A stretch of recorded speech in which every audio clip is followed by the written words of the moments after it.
Hey everyone, Jim Phoenix here, and we've got a twofer. A twofer, that's right. From the T+E Channel, Spring Shivers. Ooh, 150 hours of must-see from April 1st to the 7th. So if you're listening this late, get in time machine, man. Go backwards. But we've got, for this one, none other than Haunted Hospital Season 5, Meg Harrell, and the spooky stuff. Meg's a nurse, hospitals, hauntings. Enough said. All this and more on What's Cracking. Hit it.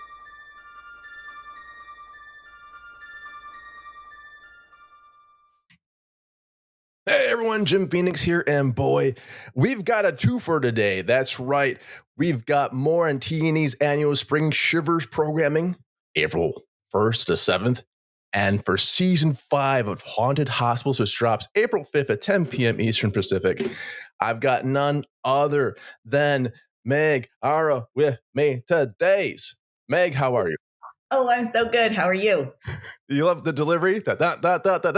Yes, I feel like it was like a little but I'm like I try. yeah. We try. It's not over the top. It's not over the top enough.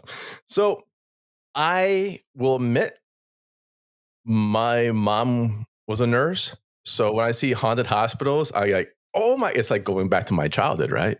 Yay! Oh Of the my God, stories nurses. and having everything like being extra creepy. Like a nurse's job on a normal day is hard. Yes. Yes. Why? Don't people just Well, get better? I think you just see the best and the worst of humanity. So you see life, Oh, you see death, you see miracles, you see pain and suffering. It's kind of just like the height of the human experience, and you get to be part of it. right. I think you hit it on the head, the best and the worst of humanity, because we've maybe not all been to a hospital, but probably know someone who's been there. It's not their best day. It's not like, oh, I can't wait to go to the hospital. Yeah, a lot of people don't want to be there. And that's why when I discharge patients, my little joke is like, hey, don't come back as I'm Don't come wheeling back. them out. That's so weird. How many times? Oh, wait, that's towns I've been into. Yeah. Hospitals, towns, same thing for me. I get it. Yes. When you are getting this ready and you're having a bad day, good day, and spooky things starting to happen, have you ever just thought maybe it's just the hours you work getting to you, or maybe this is just kind of like your mind going elsewhere for a minute? Yes. I do think that sometimes when paranormal stuff happens, especially on a busy shift or a busy night shift, sometimes we kind of deny it and we're like, oh, we're busy and let's just keep going and keep calm, carry on. And then sometimes it's not until later in the shift or even days later where you're like, why was that call bell going off and no one was in the room? Why did Wait, I just get knocked over? And then we just kept working. So oh, sometimes you're so busy you don't realize it until later. I thought you said cowbell. I'm like, why would you have a cowbell in the No, room? call Cowbell. Yeah, my bad. That makes more sense. So it keeps going off randomly. Have you ever experienced something where it wasn't just you? So it was a multiple. Yeah, absolutely. So that's kind of what the ones that stick in my mind the most is when someone else is involved or a couple of people are involved Right. because it's undeniable and you see Really? it and they see it and you can talk about it later. Or if you have a picture of something, that's when it's just so fresh and you can't deny it. You become a believer and you make believers out of the other people working. Okay. And now, because my mom was a nurse, as we said, I know there's sometimes the hours get really long and the break room becomes a sleeping room, right? You just want to like get some small nap, come back charged. Has your experience changed the way you want to rest at work? No, no. Really? It's still, you're still like desperate for that quick little 10-minute cat nap. It doesn't matter if the ghosts are knocking things over. You just walk in there and be like, hey, I'm going to take a 10-minute nap. Be Ghost affirmative. spirits, leave me alone for 10 minutes. Okay. Go bother someone else. And then you just do what you got to do. Yeah, there's so many dying patients. Borrow the one of them. Usher them into the other side. I need a nap, please. Yeah. That's very cool. It's like hospitals were, I don't know, can be scary because the way the lighting is. That can be scary because we have a really weird fascination or relationship with life and death and the body in general. And then it can be normalized when you work there day in, day out, day in, day out, have ghosts ever become normalized for you? A little bit. I do remember some busy shifts where things were happening and it was almost just getting in the way of the things that we needed to do and the care that we needed to give. And an older nurse, I remember her walking into one of the rooms where alarms were going off and things were moving. And she just said, "Stop this nonsense. We don't have time for this. We're all really busy." And she slammed the door. And sometimes that's what you got to do. You got to talk to the energy or the ghosts and be like, "Listen, I'm at work. I'm on the clock. We don't have time to play." Have you done the opposite, going, I got some downtime. You want to play? There's not that many shifts. I've worked a lot of critical care. There's not that many shifts where I was bored enough to hang out with the ghosts or the spirits or whatever it is. But I'm sure every healthcare worker has some sort of story Right. that just doesn't make sense, where you're like, "Oh, that was kind of weird." And maybe that was something that couldn't be easily explained. That's probably why there's now 5 seasons of Haunted Hospitals. I believe it's a testament not only to the nursing profession in the hospitals, but for the T&E channel to go in and have people tell their stories and just be able to recreate. Have you seen your episode yet? No. So season 5 premieres April 5th at 10 p.m., but my episode is the 6th episode, and that one premieres May 10th at 10 p.m. I was getting my fingers and thumbs out to count that many weeks, but so May 10th at 10 p.m. is your episode 6 in season Yes. 5 on the T&E channel. Yes. That is very exciting. This is a countdown. You're going to have a party? You're going to have a watch party? Oh, yes. I already have Yeah. it planned.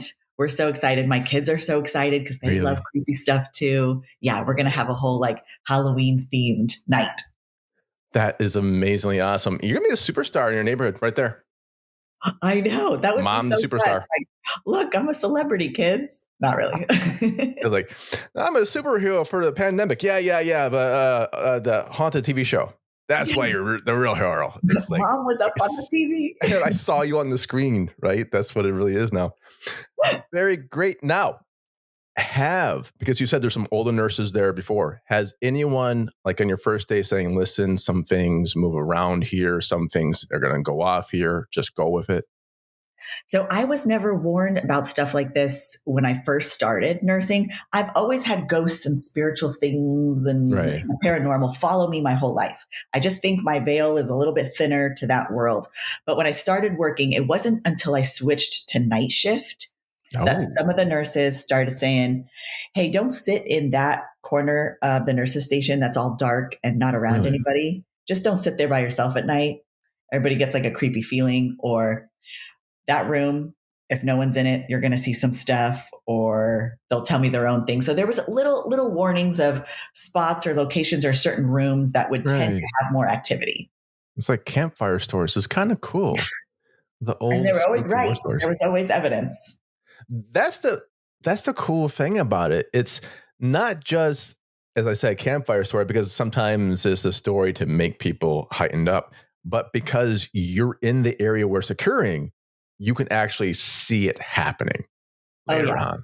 I think the longer that you work in healthcare, especially as a nurse, you're going to see something. And some people choose to explain it away, the many things that they see. But the longer that you're in healthcare, you start to become a believer in the paranormal stuff.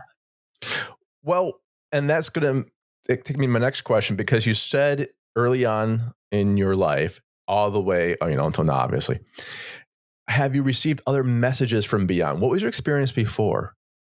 Yeah, I've always kind of felt a little bit closer to that stuff, really interested in the spooky things, especially as a kid. But yeah, a little bit of maybe premonition stuff would come up. I would dream about something, tell my parents, and it would happen. Little things like that kind of freaked me out a little bit. And I was like, oh, maybe there's something there. Oh my gosh. I tried that once as a kid, but every time I did it, it didn't work out. So I guess mine were not premonitions. They're the opposite. Or maybe you have to develop that skill. Maybe there's something. Maybe. I'm still working on the Super Bowl winner. Once I get that premonition, I'm running with that son of a gun all the way to the bank and then back. For your fascination with that world, did that help you become a nurse? Is that one of the Ooh, reasons good why? question. I became a nurse because my father was a nurse and was Okay. always teaching me anatomy and physiology and teaching me about his job. And it just felt so natural and I was interested in it. And I already had that foundation. I think no matter what I would have chosen to do or what I choose to do in the future, Right. I think that's always going to follow me wherever I go. That's fun. So you're coloring books as a kid with the Grey's Anatomy coloring books. You are joking, but I know. I'm serious. Truthful? So they still sell anatomy and physiology coloring books. And I've I got would one down color there. I know. the bones and the Yeah. organs and the It's urinary system. Yes, still the I best way to did learn, I think. For those that don't know, the way to teach anatomy and physiology without actual cadavers is basically this coloring book that's got like a bazillion pages, and each system you have to go through one by one. It's somehow works. that. If And that it really makes helps sense. you like to remember. I think everybody should take anatomy and physiology and like understand their own bodies. So everybody go Absolutely. get a anatomy and physiology Plus, coloring it's book. coloring. It's fun. I think you're right. It's the way our brain traces, where the hand muscle and memory, and it goes in here and just makes one more layer in your head. Yeah. So when you're doing this, not the coloring book, but when you are applying your skills as a nurse and you're in the haunted positions and you're into all this stuff, have you ever thought once, I have to tell someone about this, from not so much the nursing staff point, like, can't wait to go home? I mean, not to scare your kids with the stories, but to tell your friends, tell your family. Do you feel the need to share? Yes. Yeah. I think anytime that something interesting or weird happens to you, or if it just happens to you by yourself, you have to Right. share it with someone. Like you have to get it out. I'll usually call my sister or I'll tell a friend, or usually I'll have like a best friend on shift. Usually it was my best friend, Natasha, that I worked with that was also in healthcare, that we'd call each other up and be like, guess what happened? And now, because I did mention the kids part, did you ever try to scare your kids with one of these stories?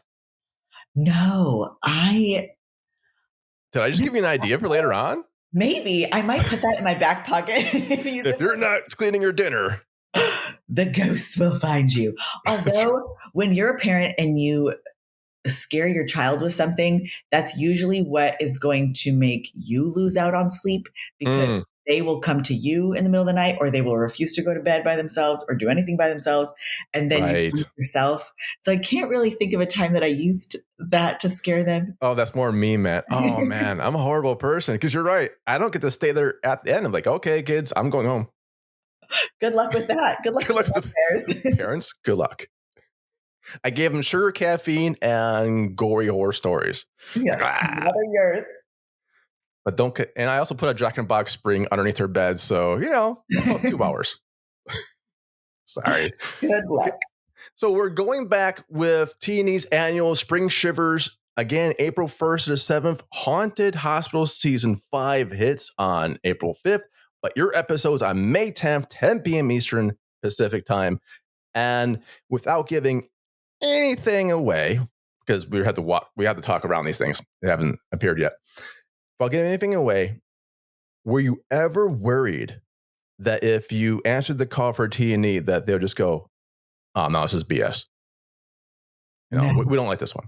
no, No. because one of the stories that I told, I have the photo still. Man. And I don't want to give out too much, but it'll make Right, sense right. in the episode. I still have the photo. So this brings up technology. I'm guessing it's not like you didn't have like the old hand crank cameras at I had 12 my hours. iPhone, and when this particular freaky thing happened, I snapped the picture and I captured it, and I still That's have the cool. picture. That's so very cool. I love that we have technology in our pockets that can be used for good. Like for me, seeing paranormal stuff, or, calling out when you're stranded. And we kind of take it for granted, but it's a good way for taking it for granted, because we, as this new generation is coming out, have proof. We Yeah. can show this happened. No, it's really happened. Look, this is what it is right here. If you didn't have the cameras, if you didn't have the evidence, Do you think that people will still believe? Some people, yes. Okay. I think that some people are intuitive, and even just with our obsession with authenticity Right. in this culture, I think that you can sometimes tell when someone's BSing, and you can tell when someone was really affected by a story, Right. or if they're trying to fabricate those emotions, especially creepy stories like this. And you watch shows like Haunted Hospitals or any of them on T&E, you can tell when it really affected them. You can tell when they look up and they're going into their memory and Yes. reliving it. You're like, oh, this happened. Oh my God. It's like you're watching it with me. I do the same test. I'm like, okay, the dilations are here. The eyes are there. This is like, you see the raising here. True, true, true, true. Every once in a while. And honestly, not on the T&E channel, but I've seen this on the channels like, oh, lie next. It's like, oh, no, I cut Yeah, that one off I could do that when I every worked in time. the ER and people would tell me stories and things. And I'm like, Oh, I bet. you got to give me the truth. What did you really take? What did you really take? I think it was just a Tylenol. Yeah, just one. That's why I'm here.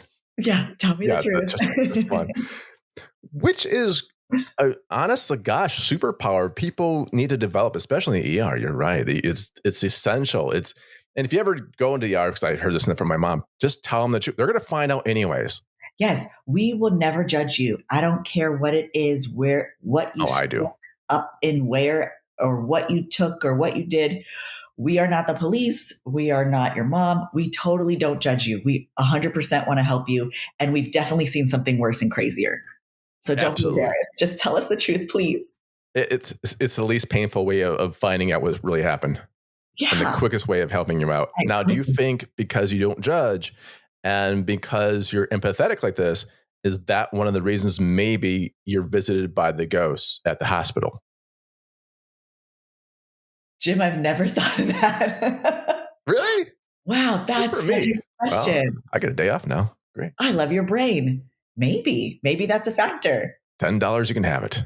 Yeah, A It's not plus. worth much anymore. So maybe, have you looked at the other nurses? Because I'm guessing, oh, you know what? Not just nurses, have doctors seen this? Oh, yes. Okay, so Absolutely. doctors, nurses, like elderlies, all sorts. I'm trying to pinpoint. I'm not going to talk bad about doctors, but some are more less empathetic than your mileage may vary. You know, I do think the job is slightly different. So let's say if I was working in the ICU, I'd have two patients. If I was working in a less critical floor, I'd have four right? patients. A physician will have 40, 50 patients that he has to round through and travel Yeah, to the whole day. So if I'm staying in one place with my couple of patients, really observing the floor, assessing everything, I'm probably going to catch some stuff more than if I was just ping ponging around it's the so entire. diplomatic. I'm not going to speak for you because I obviously can, and I'm only going to speak for my mom. But just from my observations, what my thoughts would have been, because nurses do most of the work, they are going to catch most of the things that are happening on in the hospital. And you're right. If you're sticking with those patients, you're going to see, especially ICU and critical care. Do you see an increased spike in the ICU area? Because I'm guessing mortality is not going to be lower in other areas. Mortality is probably higher in ICUs, right? I've worked almost every department in the hospital setting, and I feel like I saw more activity in just the older parts of the hospital. Okay.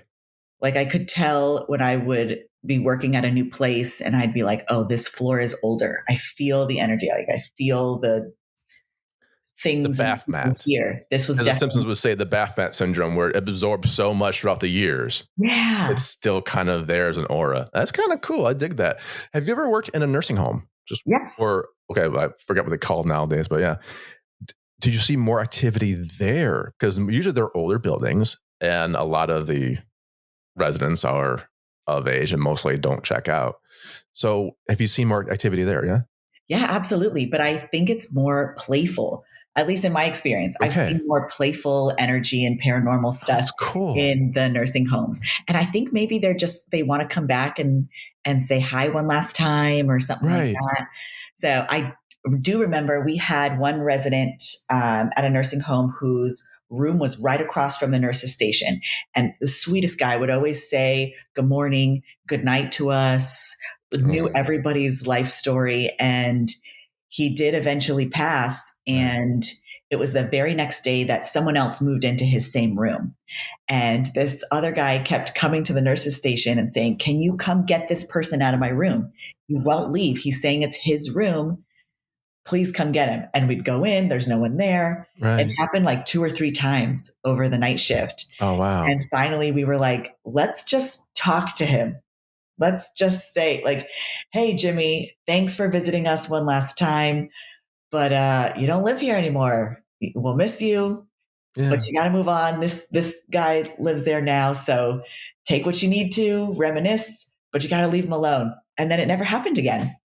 That's like a soft landing exorcism. It's kind of like, I know you're haunting us right now, but if you could do us a favor, you know.